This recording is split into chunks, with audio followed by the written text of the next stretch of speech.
Hello guys, welcome back to my channel three time sittings. অনেক দিন পর আবার বড় ভিডিও নিয়ে চলে এলাম। দেখো, আজকে আমার রান্নার রেসিপি হচ্ছে পুঁটি মাছের চচ্চড়ি। পুঁটি মাছগুলো দেখতে দেখো লাগছে পুরো সিলভার কালার, মনে হচ্ছে না রূপো মনে হচ্ছে, এত ঝকঝক করছে। টাটকা পুঁটি মাছ পুকুরের।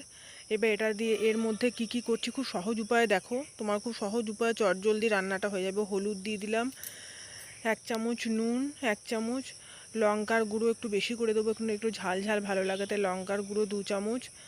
তার মধ্যে এবার অ্যাড করবো একটু সর্ষের তেল অ্যাড করবো, বেশ অনেকটাই সর্ষের তেল অ্যাড করতে হবে। অ্যাড করার পর সেটাকে ভালো করে হাত দিয়ে মাখিয়ে ম্যারিনেট করে রেখে দিতে হবে কিছুক্ষণ সময়ের জন্য।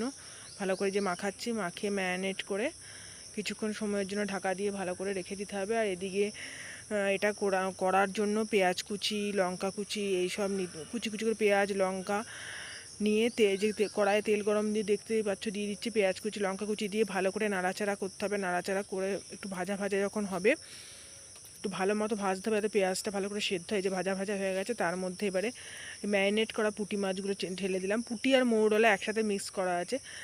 ঢেলে দেওয়ার পর এই যে দেখতেই পাচ্ছ খুন্তি দিয়ে ভালো করে একটু নাড়াচাড়া করতে হবে। নাড়াচাড়া করে দেওয়ার পর ভালো করে একটু কিছুক্ষণের জন্য আগে নাড়াচাড়া করবো লো ফ্লেমে, তারপর ঢাকা দিয়ে রাখবো। ঢাকা দেওয়ার পর এই যে ঢাকা তোলার পর দেখতেই পাচ্ছ আমার রেডি হয়ে গেছে পুঁটি মাছের চচ্চড়ি। এবার এটাকে আমি থালায় ঢেলে সার্ভ করবো। এটা তোমার বেশিরভাগ ডালের সাথে সবচেয়ে বেশি প্রেফার করবে এটা। এছাড়া তুমি শুধু গরম ভাতের সাথেও খেতে পারো, খুব ভালো লাগে। একবার ঘরে প্লিজ ট্রাই করে দেখো, দারুণ লাগবে। বড় মাছের থেকে এটা না একদম অপূর্ব স্বাদ।